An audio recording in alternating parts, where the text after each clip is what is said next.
BetOnline continues to be the world's most trusted betting platform and your number one source for online betting. From the earliest odds to in-game live betting, BetOnline provides you with all the action and the ability to watch the games as they happen. With the largest selection of odds on everything from football, the NBA, and college basketball, NHL, to the UFC. Head to BetOnline today, and don't forget to use promo code BELIEVE, that is BLEAV, for your welcome bonus on your first deposit. BetOnline, the game starts here. Welcome, everyone. It's a Fly Guys podcast after dark. Justin Goodhart alongside Cameron Klein. It is around 10:30 at night, Cameron. We just watched the Philadelphia Flyers take on the New York Islanders. This is kind of like a reaction, a post-game reaction, if you will, to this most recent loss. We're going to be talking about how the Flyers did over the last week, how they are looking right now in the standings. We have a huge trade that has broken in the NHL tonight that will certainly shake the landscape of specifically the Metropolitan Division and a little bit, of course, of the Western Conference for what's going on. But we start, Cameron, I'm going to just hop right into it with the Flyers, specifically from the last two nights. Back-to-back against the Rangers, against the Islanders. I thought if you told me that they'd lose both games in a row and only have 2 goals that they would have scored in those 2 games, that I would come out here and I would be, just outraged with anger. But I don't really feel that way coming off of these 2 games. And I texted you last night. I was like, they're out there working. And I thought the same thing tonight. I thought the Flyers were out there working. And the only thing I keep coming back to is you took on Ilya Sorokin and Igor Shesterkin in back-to-back nights. Those are 2 great goalies, and Flyers weren't hurting for chances. They had plenty of chances. They couldn't finish.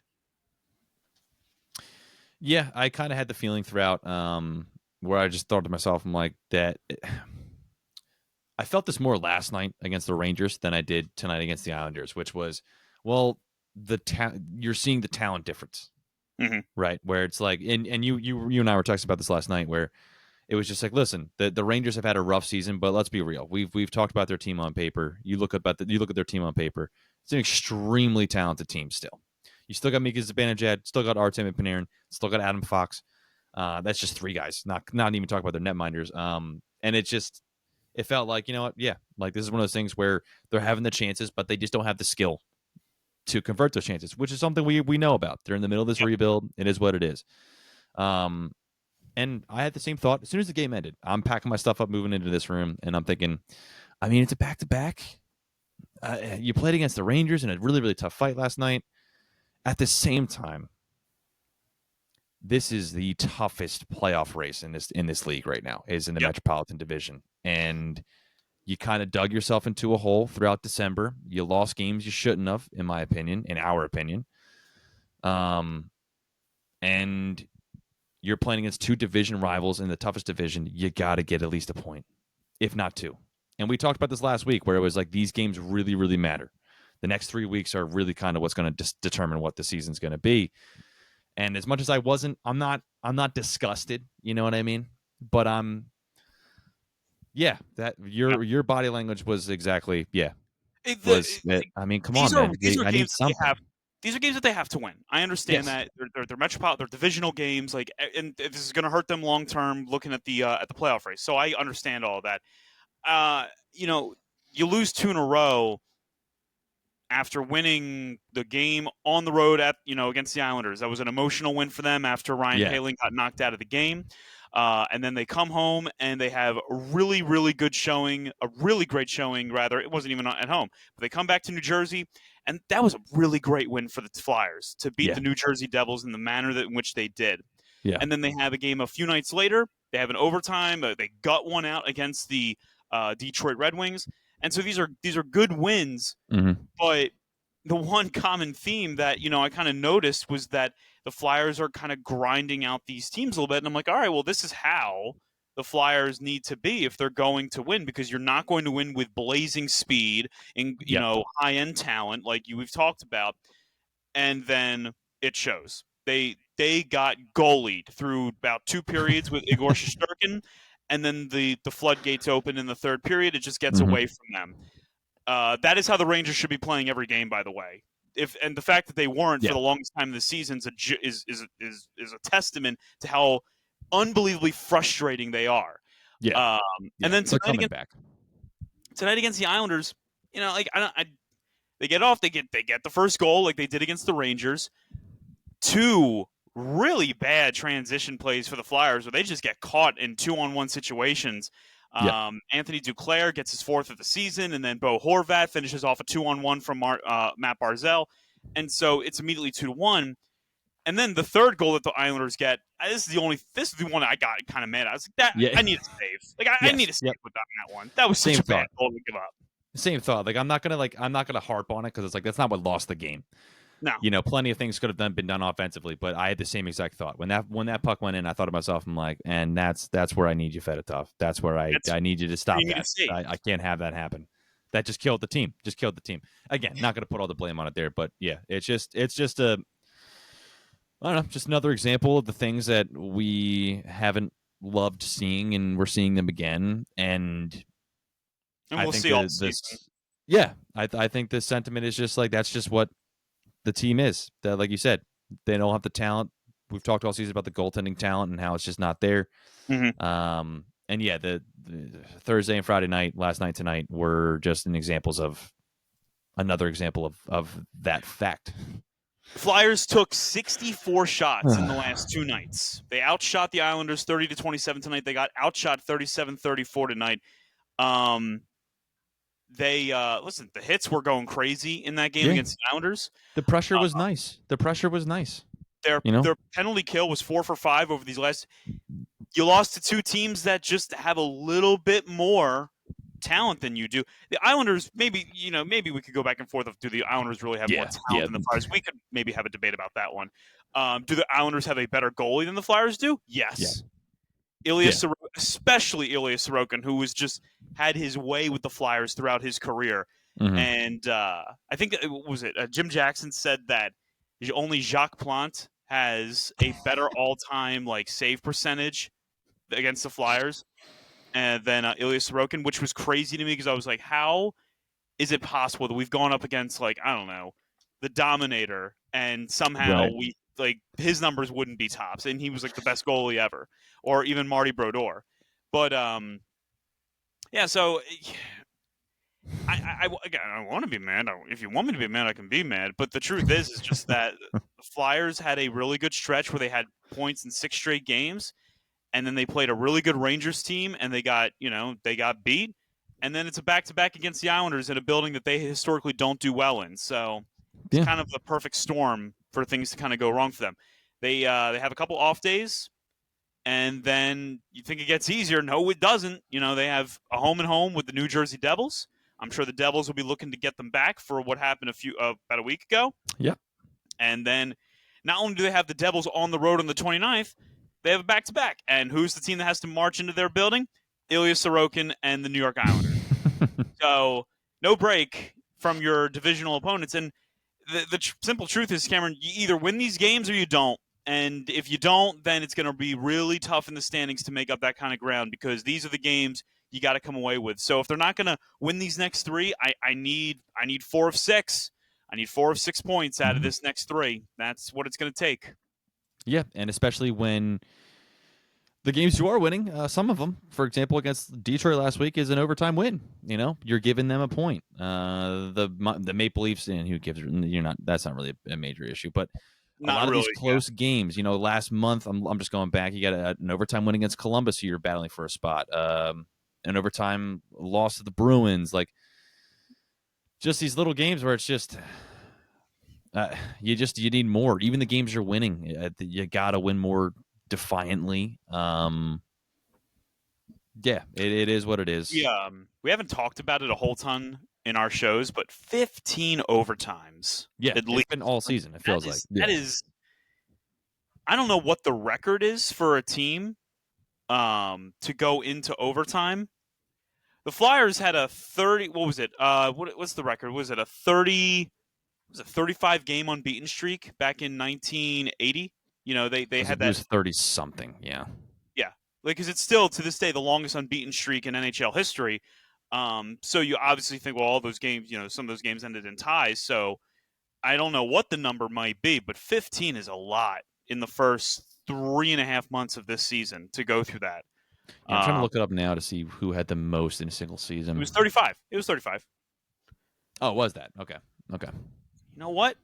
Even when I don't think I know, I find a way to know. 1979-1980 season. They went to the Stanley Cup Finals where they lost to, you guessed it, the New York Islanders in 6 games. It was wonderful. Mm-hmm. That's where we're at. Flyers 22-22-6. And Cameron, I got to tell you right now, 22-22-6, that is exactly what the Flyers are. It really is. Like Bill Parcells once said it best. You are what your record says you are. And oh my goodness, does that say what the Flyers are? Yeah. Perfectly to a T. They're not horrible. They're not great. They're just extremely average. Yeah, right down the middle, 500. With a minus 21 goal differential, which is, there's that goaltender drought shining through, nice and bright. Yeah. My question to you would be this. So let's say they had Ilya Sorokin instead of Ivan Fedotov going for them. How many more wins do you think Sorokin's getting this team? Do you think that they're a playoff team as currently constructed with Ilya Sorokin between the pipes? I think they're in that wild card race a little bit higher up for sure. I want to see exactly how many games has Fedotov played this season. 13. That feels like it's too many. Yeah, well, Harrison's played 26, Kolosov 15. That's too many. Oh my gosh, 15 games for Kolosov? Oh God. Yeah. He stinks. No, I think this team is I think this team's a playoff team at that point. Honestly, I really do. If I don't think they're going to go far. I think they might lose in the first round. I think they're a wild card playoff team, but I think that makes a difference. I think earlier on in this season, we kept talking about over and over again the goaltending and how you said it multiple times. I just need a save. The 7-5 loss against the Panthers in the beginning of December, that pops in your mind. The 4-3 overtime loss against the Bruins. 6-4 against Detroit, 7-3 against Pittsburgh right before Christmas. The 5-4 loss against the Kings right after Christmas. How about the loss to Utah? Like a team that you should be beating. 4-2, right? Yeah. That's another one. Yes, and that's only going back a month. If you go back another month, there's even more of them. So I think it's a completely different team. Ursan, 14-8-2 this year, a 2.80 goals against average, an 8.91 save percentage. Not great, but better than what the other two have done. The other two are a combined 8-13-4 with a save percentage below 88% and a goals against average above 3.30. So even if Ursan wasn't your one and you had, let's say Ursan's your two and you have a traditional one, a Sorokin, a Gibson, a Shesterkin. Yeah, Flyers, they probably have 5 or 6 more wins to their name. Yeah, easily, I would say. So that is what it is. I mean, Travis Konechny got another point tonight. He's got 55 points. I guess we're now just watching that he's on the Heart Watch. He's on Heart Alert. Yeah. Big time. Don't ignore the fact that, there's a guy like Connor McDavid who's having a down season and still putting up amazing numbers and what's that guy's name from Colorado? Oh, he happens to be one of the greatest players in the world. Oh, yeah, Nathan McKinnon's got 71 points. But no, I'm telling you, Konechny's on a Heart Watch. But he looks great. He looks great it's great for the contract. That's awesome. That's cool. It's great for the contract. That is It is cool that he's doing great. Michkov, he's playing well again. Not on stat sheet today, but he was all over the place. Nice, feisty little bastard. He's right there. I swear to God, Cameron, he's owed 5 goals from the NHL gods right now. The one pass that he had in the third period, that and then it bounced back over, and then he whiffed on a shot right after that. Yep, right there. Oh my God, it was ridiculous. No, he's great. So those things are awesome. Dude's snake-bitten when it comes to scoring goals right now, but the chances are there, which is encouraging. Mm-hmm. He had a breakaway tonight that Sorokin got the better of him. So that's where the Flyers are at. Now we got a trade to talk about. Yeah, it broke at 10 o'clock tonight. So about 45 minutes ago, A huge shakeup in the Metropolitan landscape, Cameron, and I do not say that in a sarcastic way. Mikko Rantanen and Taylor Hall are headed to the Chicago Blackhawks, or to the Carolina Hurricanes in a Could you three-way. imagine? If the Blackhawks did that, I would. Chicago's like, we're going for it. We got something here. So it is a 3-team deal involving the Blackhawks, but Jack Drury and Martin Nikas are being sent off to Colorado along with a second-round pick in 2025 and a fourth-round pick in 2026. That's all being going towards the Colorado Avalanche. Rantanen and Taylor Hall to the Carolina Hurricanes, and then the Chicago Blackhawks inherit a third-round pick in this year's draft for retaining 50% of Rantanen's $9.25 million salary. Rantanen, who, of course, has spent his entire career with Colorado. He has 681 points in his career, 287 goals, 394 assists. He is 28 years old, and he's going to be an unrestricted free agent, as Cameron noted before we started recording. Yes. Which is, we'll talk about that in a second. Mm-hmm. Taylor Hall is also in the midst of the final year of his deal. He signed a 4-year, $24 million contract with the Boston Bruins back in July of 2021. And he is a Hart Trophy winner, an undeserved one, of course, but he is a Hart Trophy winner. The biggest asterisk. I mean, the biggest one there could be. It was a Mickey Mouse award. It was. It was a Mickey Mouse award. First of all, it should have gone. I mean, it should have gone right here, but it didn't, and that's fine. If it wasn't going to go there, should have went to Nathan McKinnon that season. It wasn't even close, in my opinion. Not even really close. don't know why he got it. Going into that week, I was just like, well, it's probably going to go to McKinnon, but it should go to Drew. It was on my mind. And then I remember being in the studio and seeing on my phone that it was Taylor Hall. I was like, this is a joke. This is egregious. Which studio? Oh, WSYC. WSYC, baby. Shipping Smyrna along. Yeah. I remember we were all in the room, and then I came out into the main studio, and it was just a massive debate because there were certain people there who felt that Taylor Hall did do enough.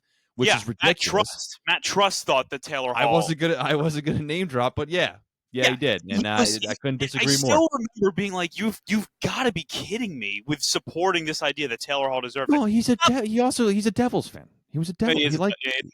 He was a big Marty Brodeur fan turned converted Devils fan. Well, remember, doesn't matter. He was a Washington fan, and then he became a Devils fan because Washington choked too much in the playoffs. Oh well, that was rough senior year, wasn't it? But no more choking. I will say I always thought they were going to continuously choke myself. But yeah, anyway, back on. It's not about Taylor Hall. Huge trade though, and the Carolina Hurricanes doing this because they have to compete with the aforementioned Washington Capitals, who aren't showing any signs of slowing down, aren't showing any signs that this is a fluke year for them. They are as much of a Stanley Cup contender as you're going to find out there. So the Hurricanes, who, let's be honest, we talked about it early in the season. This is kind of like a make or break year for them because they're getting older. They're not the young kids of yesteryear.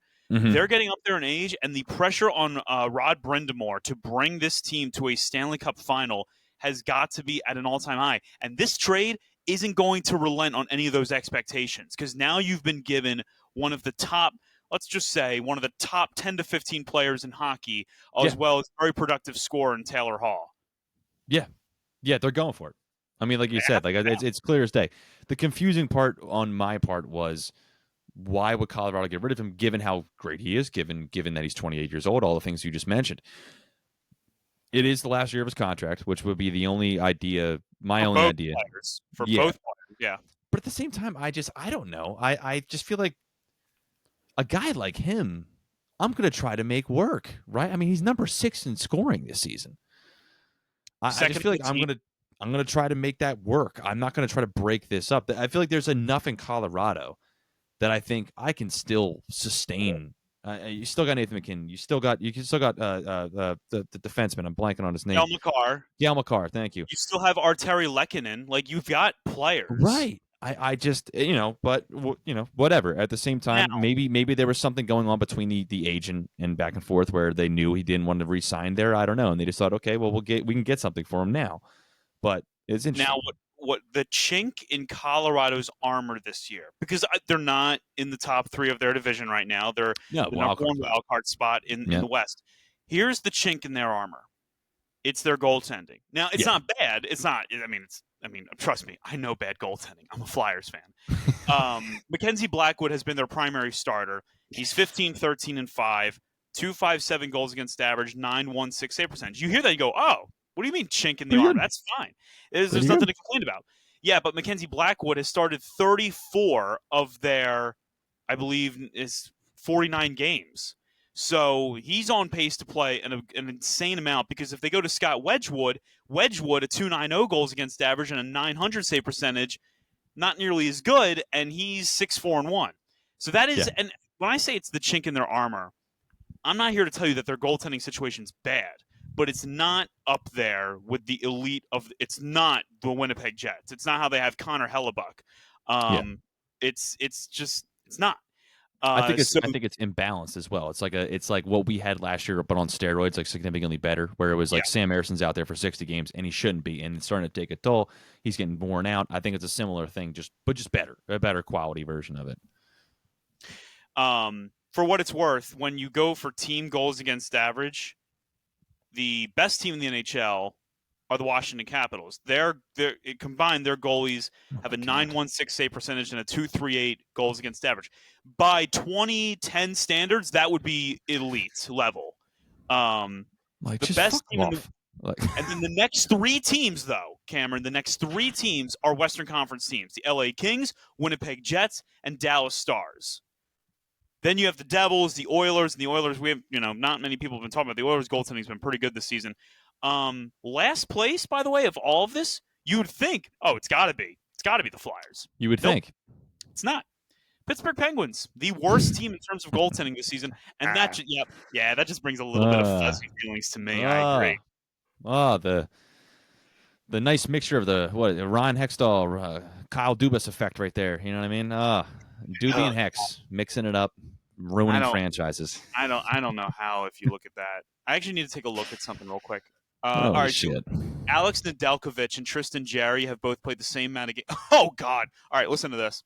So Alex Nedeljkovic, 9 wins, 8 losses, 9, 8, and 4, a 3.26 goals against average, an 8.93 save percentage.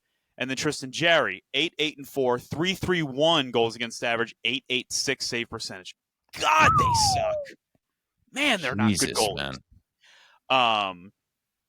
So Cameron, obviously we would agree that this trade makes the Carolina Hurricanes probably a little bit better than it does for the Colorado Avalanche, given the star power that's headed over to Carolina. Does it make them better, or at least give them more of, a better chance of defeating the Washington Capitals, who feel like an invincible team right now in the NHL? Oh my God, yeah. I mean, again, like you just said, you're like, they have the best goaltending in the league, and yada yada yada. Well, they said, okay, well, we just got one of the best scorers added on to our already team of good scorers, and Taylor Hall, who, as much as we just talk shit on him, he's a guy he's still a great hockey player who has a veteran presence, who's been there before. He's been to many playoff games, many playoff runs, a lot of disappointing ones. I'm not going to put that blame on him, but I always think about that 2022 Bruins team and just how that fell apart. But it absolutely puts them in contendership with the Washington Capitals. If I'm Washington, I'm not nervous, but I'm thinking like, okay, like we got another dog in the fight, big time. And, they're losing their leading scorer, Martin Nikas. They're gaining, obviously, someone who had more points than Martin Nikas, but they still have Sebastian Aho. They still have Seth Jarvis. They still have Andrei Svechnikov. They have Jordan Stahl still. They have Jordan Martinbrook. They have Jesperi Kotkaniemi. This team has players. And by the way,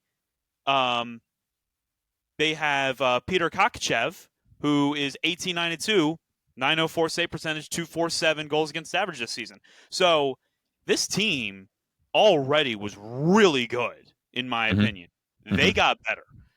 I'll be really interested to see, once Rantanen has had a chance to kind of assimilate into the locker room for the Hurricanes, once he's had a chance to get himself settled, how those division games against the Devils, the Rangers, the Capitals are going to look, because those are going to be the games where, if this trade is going to pay off, that's where you're going to see the results. And then against other Eastern Conference foes, Toronto, Boston, Florida, all the like. Now I got to ask you a question. I want to ask you a question. If it doesn't work, what do you do as a Carolina Hurricane? See, so we talked about this a while ago, how the team's aging. The team, I think the average age, what did we say, was like around 29, almost 30 years old was like the average. Yeah. About that. Yeah. You gotta be honest with yourself.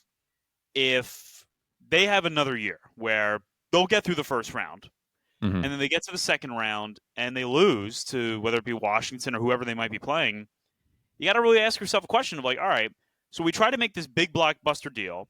It didn't work. We've had these years of these incredible talents. It's not working. We can't get to the conference final. We can't get to the Stanley Cup final. So then it becomes a question of, is it the coach or is it the players not being good enough? If it's the coach, you're firing the coach. That's just what I'd be led to believe. If they fall in the second round, he's done. As much of a fan favorite he is. And that is when I would tell John Tortorella, get your sweet ass up into upper management because we are hiring that guy as our coach. Yeah, I mean, they did just sign him to a new contract in May. Yeah, but that means nothing. Like, you're right. All the time. You're right. Like, anytime, like, contracts to me at this point are just, it's just placeholders for the next time, it's going to be broken. No, you're right. And I wanted to look it up because I thought to myself, I remembered last year around the end of the season, there was when he was in the playoffs, there was talks about the contract negotiation, and there was kind of this thing where they weren't seeing eye to eye, apparently. Yeah. And it kind of seems like Carolina might have been thinking the thought that you and I are contemplating right now, if they do lose this season, that same thing last year of like, well, haven't really got past the second round yet. I mean, the Hurricanes are kind of the Sixers of the NHL right now. Like in a way they are. And again, this whole run for them started when they defeated the defending champion Washington Capitals in round 1 in a Game 7. They had Mr. Game 7 on their team at the time, and Justin Williams. Mm-hmm. So it was fun. It was cute. It's like, oh wow, the Hurricanes are kind of back. It's not cute anymore. Like you gotta win a cup. You gotta at least get to the cup. If they get to the cup, he's secure. Even if they were to get swept by a team like the Kings or the Stars. Right. But if this doesn't work and you flame out in the first or second round, either that coach is gone or you're starting to disassemble part of this team. Because now you got to think about the future and getting younger and getting better, more talent for down the line, and getting your average age number down a little bit. Brett Burns might be a goner. Maybe they look into getting rid of a guy like Andrei Svechnikov, who is great, but if you're not getting any closer to a championship, it's the thing that frustrates me most about the Sixers. Is like after they fell apart last year in the playoffs, that's when I was like, sell, get rid of everyone, commit to trying to, if you want Embiid for another year, or like if you want Embiid for more runs, you've got to sell now. Watch, they're gonna trade Jared McCain. I'm sold on it. They're going to trade Jared McCain. Yeah. And then I remember when they brought in Paul George, and a friend of mine texted me. He was like, Paul George, and I was like, I don't care. I've seen this the last 5 seasons. I'm good. I don't give a shit. And to go back to the Hurricanes, like you traded away Marcus Martinikas. If this does fall apart, right? Let's say it does fall apart and the whole team falls apart. Is Mikko Rantanen going to want to stick around? No. So then he doesn't sign a contract. You just trade away your best forward for a guy who's not going to stick around. It kind of becomes a point where it's like your hands are kind of tied. You're going for it, and if it doesn't work out this season, it's kind of kaput. Almost feels like that. As it stands right now, I wonder if I don't think. We don't have, obviously, cap friendly anymore. God bless them. But so the Taylor Hall and not Andrei Shevchikov, but Mikko Rantanen have been added from Puckpedia to the Hurricanes. As it stands right now, they're projected to be over $1 million over the cap. Mm-hmm. So now the cap's going to go up, obviously, in the NHL, as it does in every league. So that's great. But they also have to make decisions on more than just those guys. They have to make a decision on a guy like Eric Robinson. They have to make a decision on a guy like Tyson Yost. They're going to have to make a decision on, they'll probably let him go, but like Frederik Andersen will be an unrestricted free agent next year. And so while they have Aho under contract until 27-28, same was Svechnikov. Same with Seth Jarvis and Kotkaniemi. So are they going to pay Rantanen? I'm sure they want to. That has to be something that they're trying to work at with him. But if I were Mikko Rantanen, I'm not signing a contract right now. I'm waiting this out. If I can hit the open market, I'm going to do that. Again, like with all the things we just said, with all like second round exits, the Rod Brind'Amour going through the contract negotiations last year. Am I going to sign on to a thing that's about to possibly blow up? I'm going to wait a couple months. I'm just going to kind of see how this goes. I'm going to put my best foot forward, but I'm going to see how this goes. But it's a. I mean, they're skating the very, very, very, very thin tightrope line of we're going for a championship. You got to take these risks to go for a championship. And if I'm a fan of Carolina, I honestly love this. I think because I'm thinking, go for it. Put it all out there. Let's just see what we got. F it. Why not? Like. You're only going to have one chance to go to a chance. You're not, plenty of chances, but you're only going to have only few chances where your team is this good where you think you can actually do it and pull it off. Go for it. Coming from a Flyers fan who they don't and haven't, go for it. Why not? Who gives a shit? I agree. You know what? You only get X amount of years with a good core to win a championship. And I look back at the Flyers core from 2008 to around 2000, and we'll call it 2014. And that core changed in a few years span. They went from in 08, the core was Briere, Gagne, Richards, Carter, those guys. Tiemann, we'll throw him in there. And by 2014, the core was Giroux. It was Hartnell. I think was in his last year, if he was even still there in 2014. It was Wayne Simmons. It was Jake Voracek. It was Mark Streit. It was Andrew McDonald. So cores change, but the Flyers had talent in those 6 or 7 year span, and they got to one cup and they lost. And so I'm imagining that the Hurricanes realize the predicament that they're in. It's like, hey, we're kind of running out of time here to be a consistently great team, a contending team. Other teams are going to get good again. You figure, we hope, knock on wood, that the Flyers will rise soon and that they'll be good. Looks like the Washington Capitals are going to be good for a little while now. The New York Rangers, they still have plenty of talent. New York Islanders aren't going to be down forever. Pittsburgh's probably going to be threatened to be sold off to Kansas City before they get bailed out for another generational talent. So they'll be back soon enough. Yeah. Oh, yeah. Absolutely. I'm fully on board with Carolina going for it. And honestly, Carolina's like the one team in the division that if they did win the cup, I'd be like, good for them. I would not. I wouldn't be mad. They're the Buffalo Bills, right, of this division, where it's like even the Jets fans, Dolphin fans, Patriot fans, they're rooting, especially this week. Oh yeah, everyone's a Buffalo fan. All rooting for Buffalo, Yeah. But if I'm I don't know. I mean, if I'm Colorado, I'm not sure how I'm feeling. Because I mean, Martin Necas is 2 years younger. He's not. I don't think he's going to be at the same level of Rantanen. I don't think he ever will. Yeah, no, I take all that back. If I'm a Colorado fan, I'm pretty bummed out right now.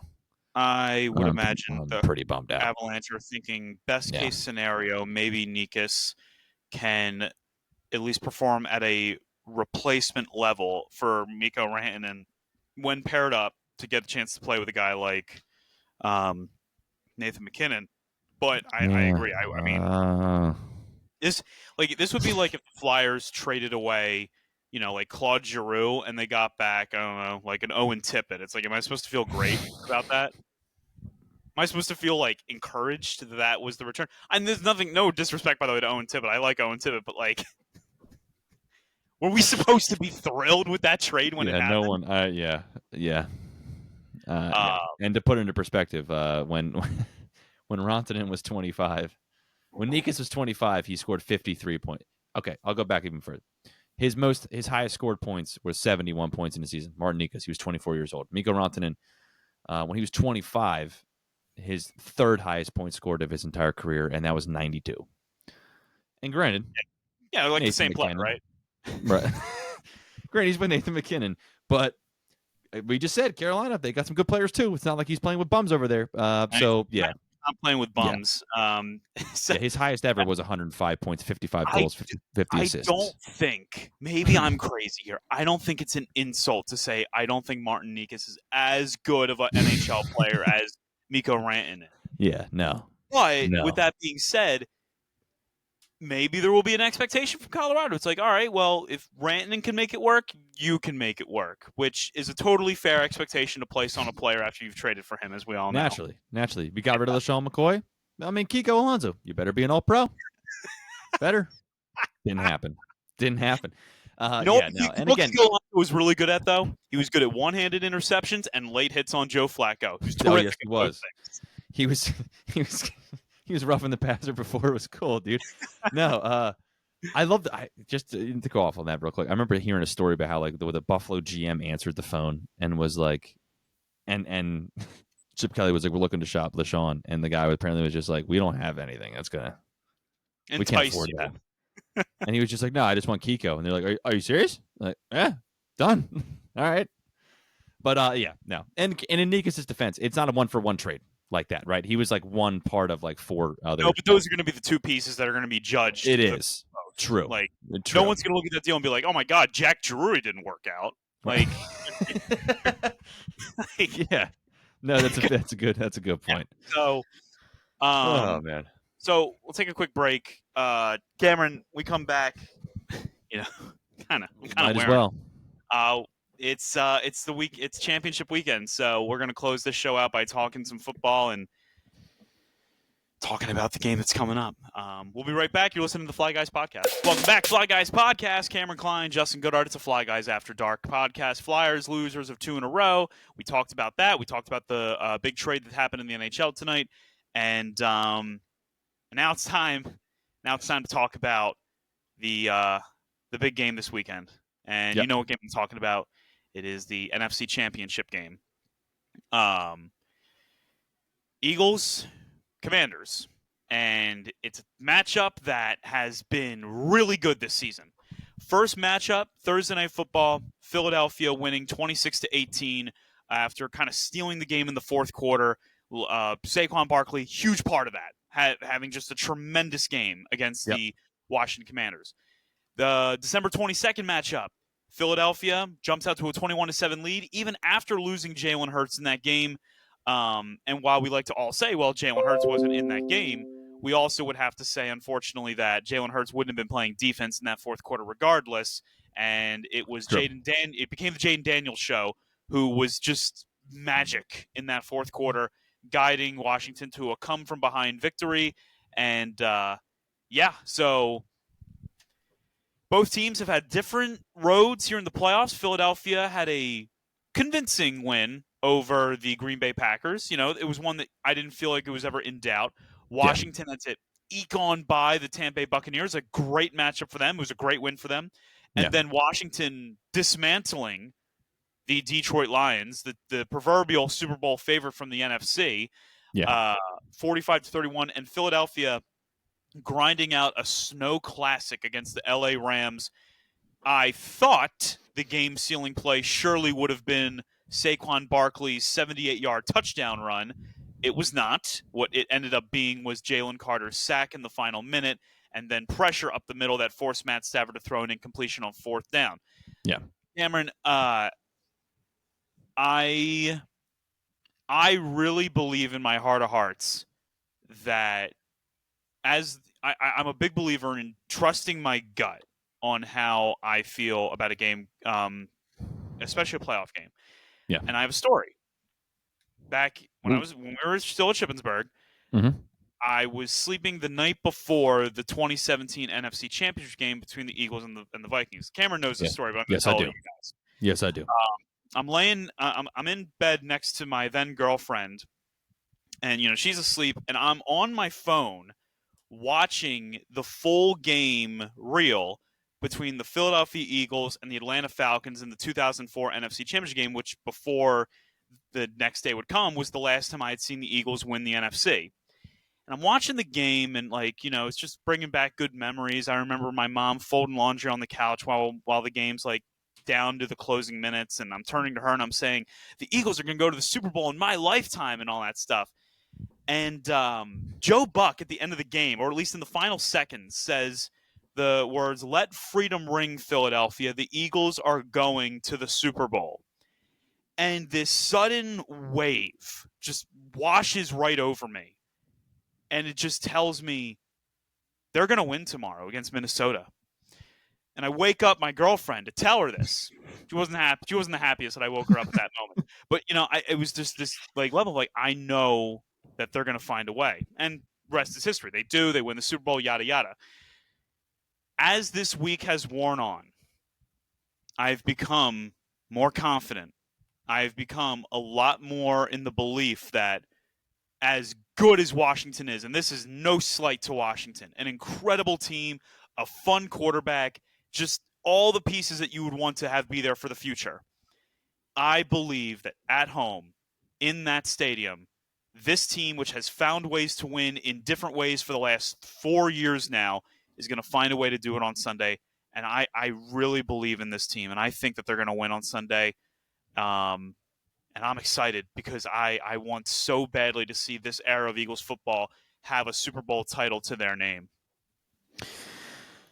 I don't have a very cool story attached to it, but I feel the same. I'm not going to go out there and say the Eagles are going to win, yada yada yada, because that's ridiculous. Any given Sunday, I've said it. Sort of the wild card round, sort of the divisional round. It's playoff football. Shit happens. Yep. Shit happens. The worst team wins all the time. It's very frequent in the league. And I think just and I'm not trying to insult the Commanders by saying like they're a worse team. I'm just saying like, if you look at it on paper, it's just like the Eagles, they've been here before. A lot of these guys have been in the Super Bowl just a couple of years ago. And I just you can't say the same thing about the Commanders. They're very, very new, very, very young. Yep. That being said,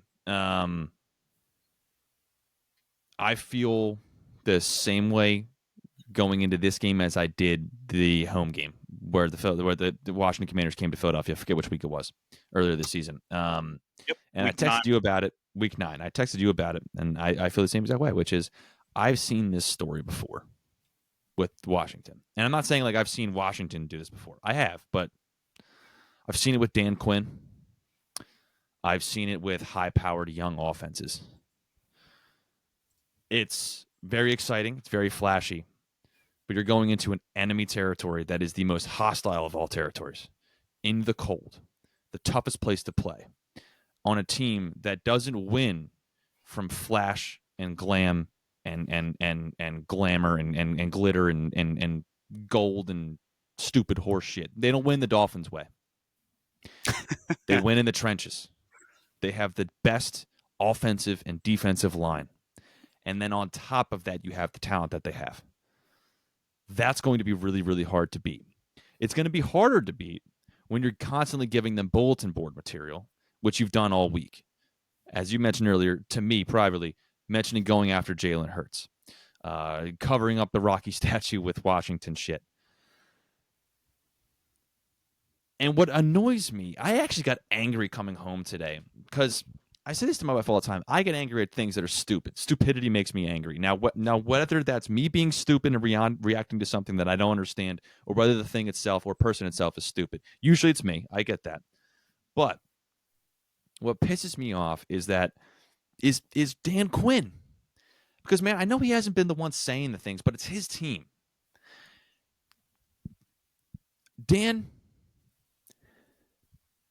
the 2018 Falcons blew more fourth quarter leads than any team in the league that year. You go in against Tom Brady and the New England Patriots, and you're up 28-3 going into the fourth quarter, and you think you got it? You allow your team to be having conversations on the sideline about how I can't believe we're about to win the Super Bowl when there's 15 minutes left against one of the greatest fourth quarter quarterbacks in the history of the game. As if he's not going to do anything about it. As if the league hasn't been catering to New England at that point because they were the golden children at the time, which they earned, and it's not the same thing as what the Chiefs have right now. I want to say that too and make this distinction there. But you think that's not going to happen. That's ridiculous to me. You then go on to go play with Dallas, which he had a great run in Dallas. However, that was one of the biggest boom and bust defense, boom or bust defense I've seen in a long time. That wasn't an 0-1 Ravens defense. No. That wasn't an 85 Bears defense. People talking about how it was one of the great defenses is ridiculous. You either had 2 pick sixes and 40 points on defense, or you allowed 400 yards and 40 points. That's it. Because nothing was taken too seriously, consistently. And I'm sorry, Dan Quinn, but here we are again. You have a very, very highly talented team that's playing extremely well. The wheels are almost coming off. They're playing so well. And instead of focusing on the wheels and trying to make sure they're going to stay on, you're going to let them get overhyped to the point that they blow off again. That's why I'm annoyed, because it's the same shit with Dan Quinn again. And when the Washington Commanders hired him, I thought to myself, I wouldn't want him as my head coach because we can go very far. We can have very good regular seasons. But I don't want to be the San Jose Sharks of the 2010s. I want to be a team that wins, that goes down there and wins a gritty win. The way the Eagles have won this year is what wins you a Super Bowl. Annoyingly as it is, even though the refs have helped them out and there's all this other shit that's been going on with the Kansas City Chiefs, how they've won this year is how you win a Super Bowl. It's strong defense. It's ugly wins. It's grinding it out. It's gritting it out. It's not from flash and glitz and glamour. That's why the Detroit Lions didn't make it as far. And don't get me wrong, I'm not going to shit on them because Washington, did they beat the highest offensive powerhouse in the league? They did.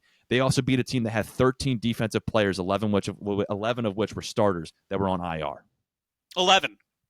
You had a whole unit on IR.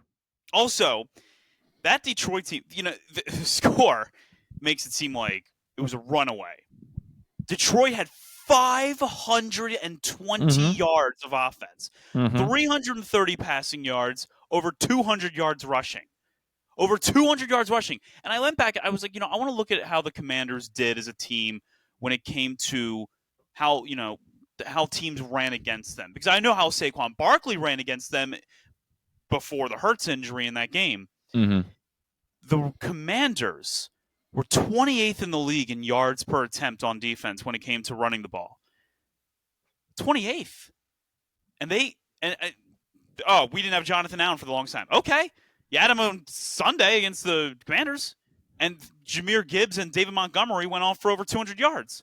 So the goal for Washington clearly is going to be stop Saquon Barkley. And to be fair, that has been the goal of every team pretty much since he has reestablished himself as the top running back in football. But the problem, nobody has done that. No one has stopped him. The Rams knew what the only game plan they needed was. The only game that they needed to, or the only game plan that mattered to them was going to be, no matter what happens, you can't let 26 break loose. You've got to hold him down. You've got to make sure he doesn't get 205 rushing yards, 2 touchdowns. Twice he broke loose. Twice. 2 times in situation on a 3rd and 4. It's a gotta have a stop there.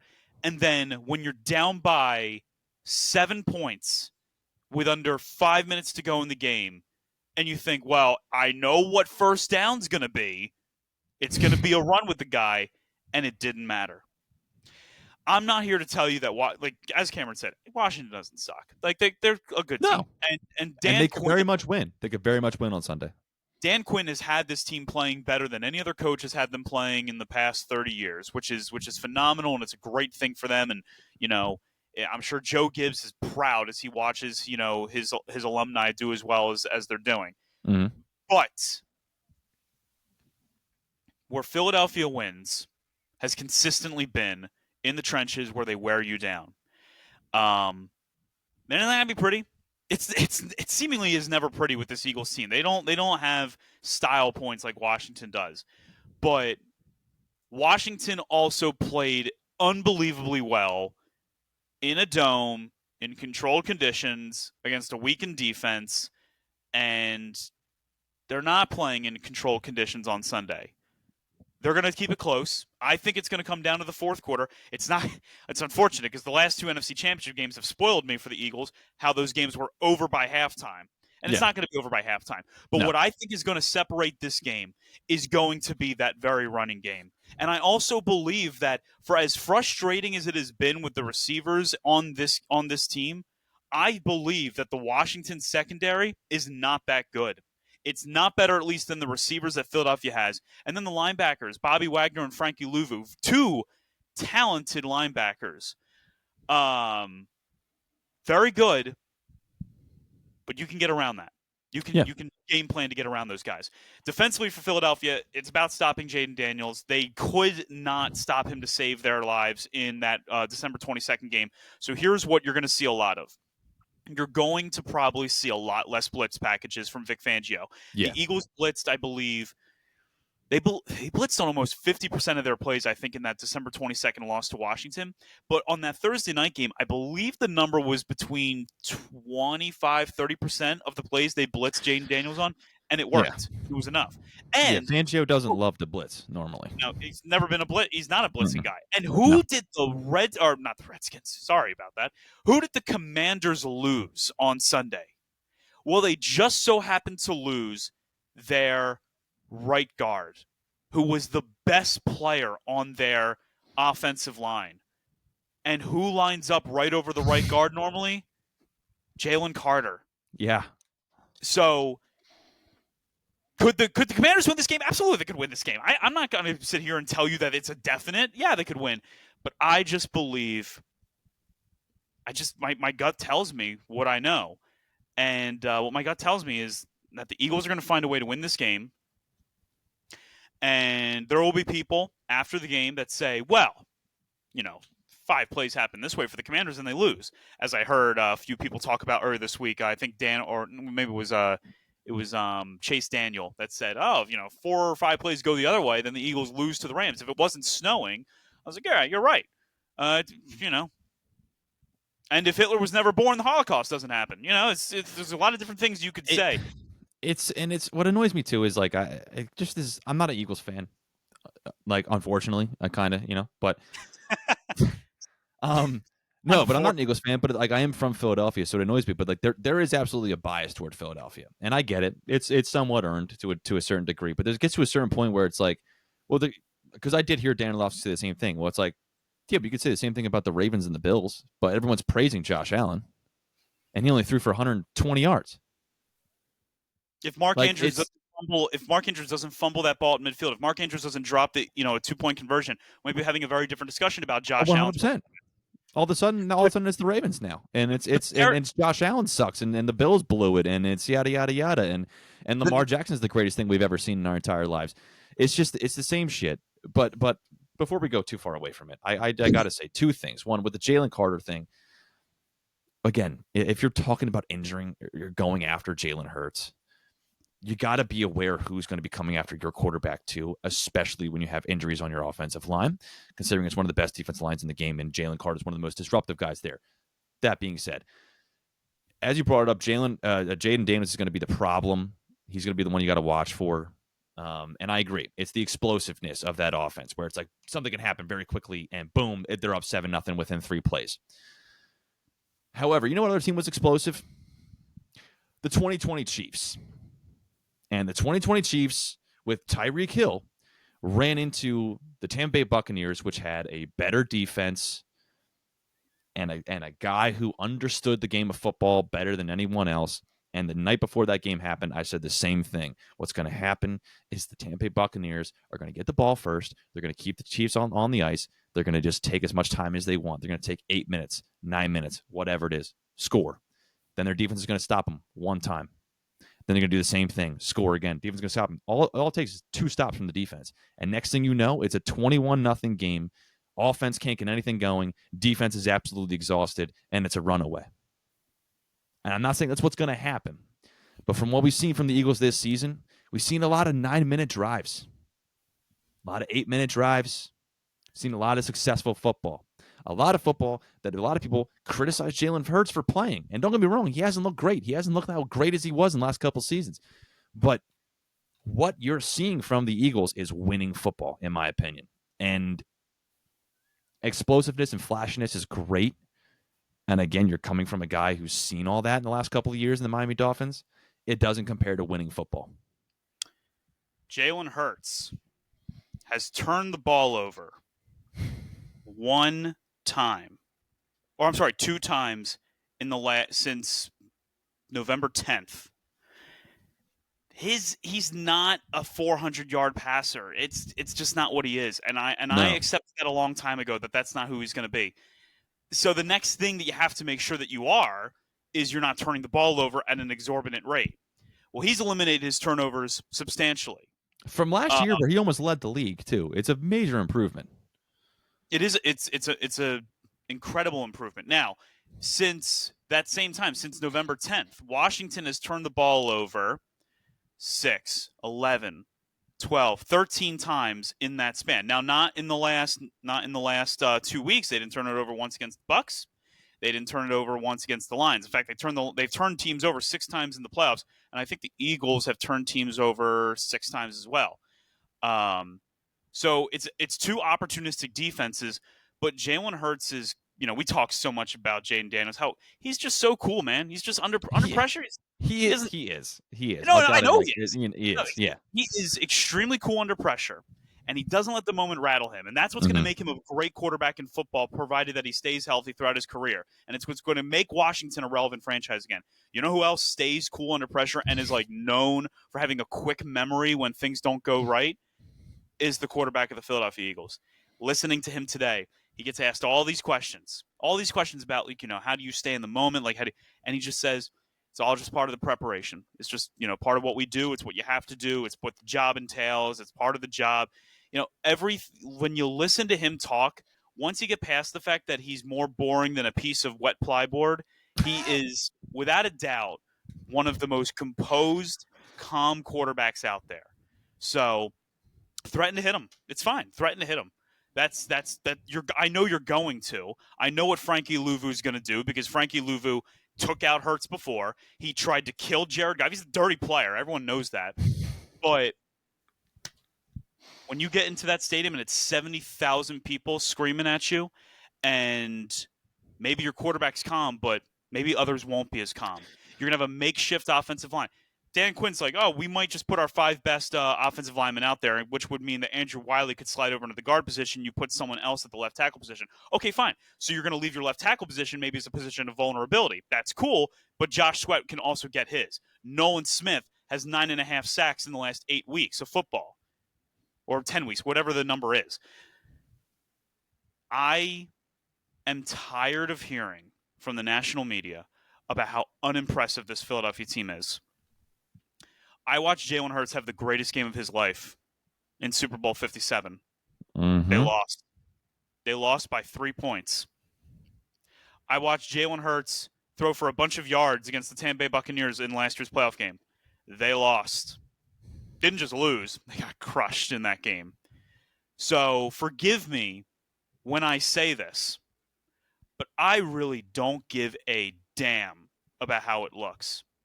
In the playoffs, the only thing that matters is, does your team have more points than the other team? And the Eagles have shown that they are so adaptable at any situation that provides them. Dominant against the Green Bay Packers and dismantle a good offense by a red-hot quarterback, no problem. Hold a red-hot quarterback to 22 points and 2 turnovers, yep. And now we're dealing with another red-hot quarterback. Well, I think Philadelphia is going to be able to do the job. I believe in this team. I believe in my city to get it done, and I'm not going to give a score prediction. I'm not going to give any prediction. It's going to be a close game. Washington's going to give you everything they've got. So Philadelphia is just going to have to be ready to take all of that, and they're going to have to make sure they don't get off to a slow start. Yeah, you're going to have to stay composed. Like you said, Jaden Daniels looks great. Washington looks great. So do the 2020 Chiefs. Patrick Mahomes, Tyreek Hill, Travis Kelce. They looked awesome. Very flashy. Last year's 49ers team looked like it was by far and away their year to do it. And it just flash and glamour just does not compare to winning football.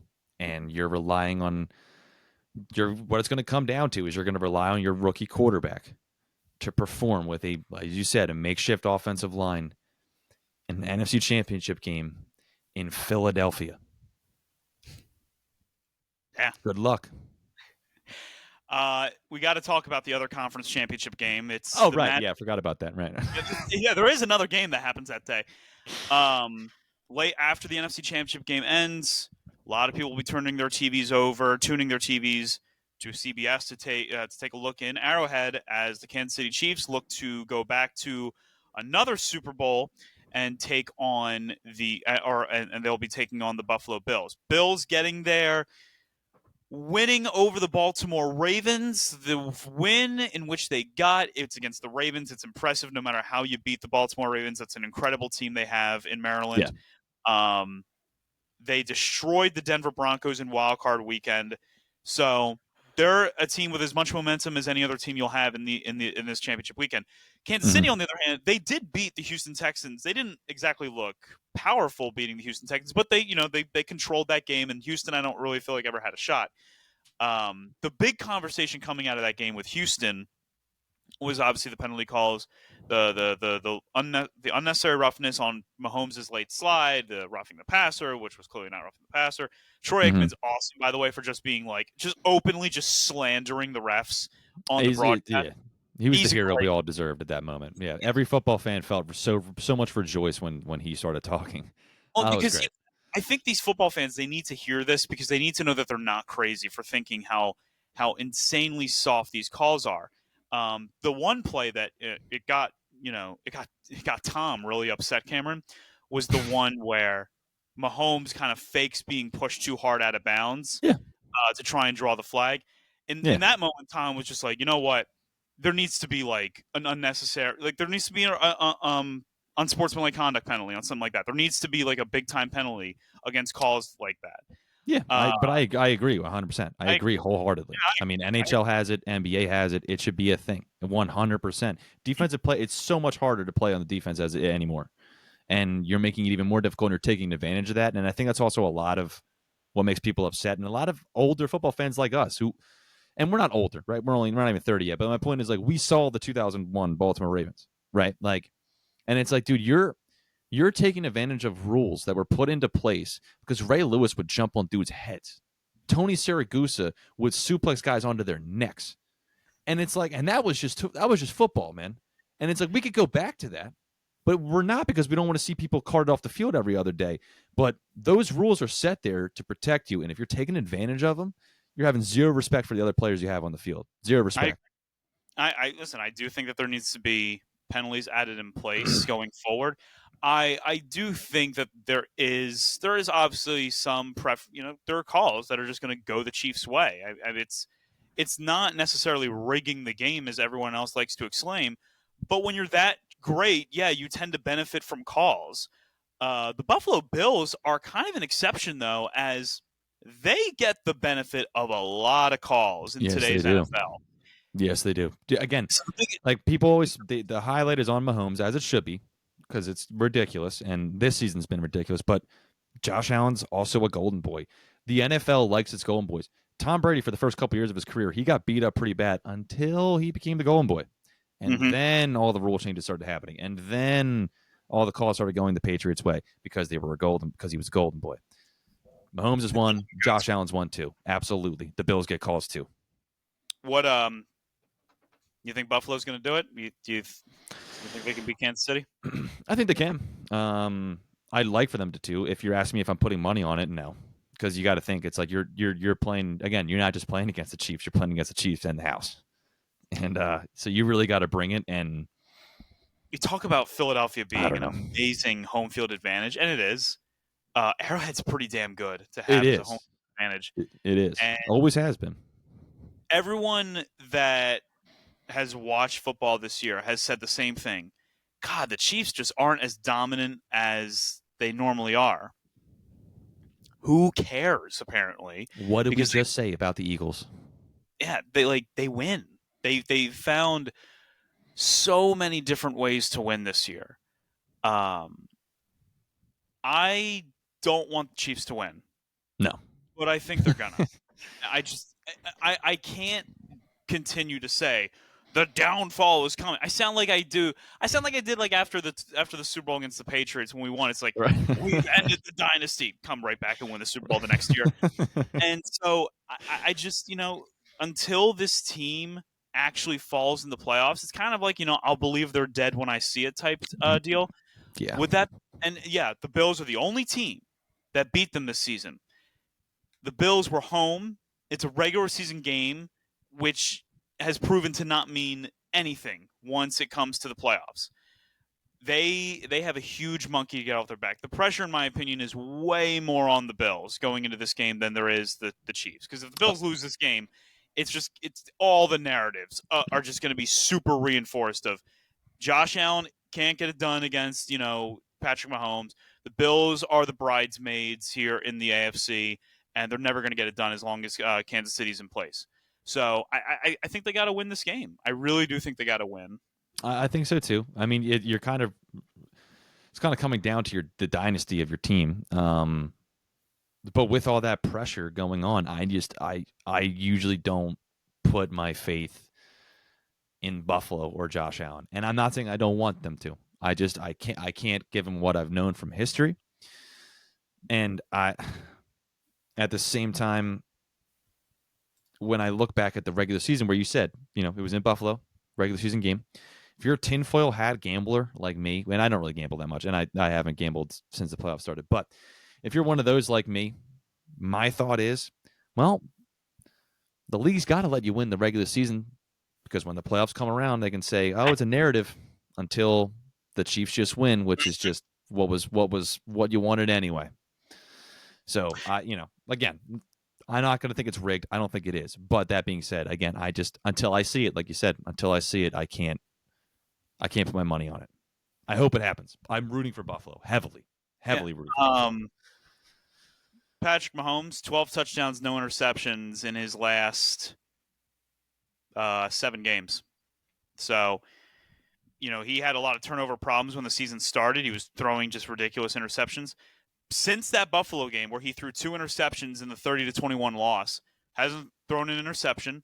Hasn't been perfect by any stretch of the imagination. It's not like he's been incredible, but he has, he's the best quarterback in football. That is the best team in football. If Buffalo wins, if they do, and if Philadelphia somehow wins, I cannot imagine a more fun atmosphere than having the Bills fans and the Eagles fans come together and be at that Super Bowl, because I just, I think they're two of the most fun fan bases in the NFL. Yeah. One fan base has a significantly better reputation than the other's fan base, to be fair. So I think a lot of people would be very happy for Buffalo to try and beat Philadelphia. But I will say America's 100% rooting for most of America's rooting for Buffalo if that happens. But Philadelphia's used to that. They invite that. They love that. So I do kind of enjoy being the guy that everyone just loves to hate and just root against, because it makes it all the sweeter. When we win. And one last thought before we end the show. Don't be afraid when you hear the opponent being talked up as a giant. I want Washington to continue to be talked up. I want them to look like the biggest team to ever live, because we'll look that much bigger when we beat them. That's how I always like to look at it. So, go Birds. Coach mentality. Yeah, it's coach mentality right there. I'm usually calling plays from the couch, so I do feel like a bit of a coach. For the Fly Guys podcast, he is Cameron Klein. My name is Justin Goodart. Be sure to follow us on Twitter at Fly Guys Podcast, at Cameron Klein 15, at Goodart Justin. We're also on Instagram at Fly Guys Podcast. It is a late night. I hope everyone can get some really good rest. Enjoy your weekend. And hopefully when you hear from us again, you're going to see me in just the greatest of moods, because I'll be thinking about the Super Bowl. Fly Guys Podcast is presented by Bet Online. Be happy, be healthy, and as always, fly, Eagles, fly.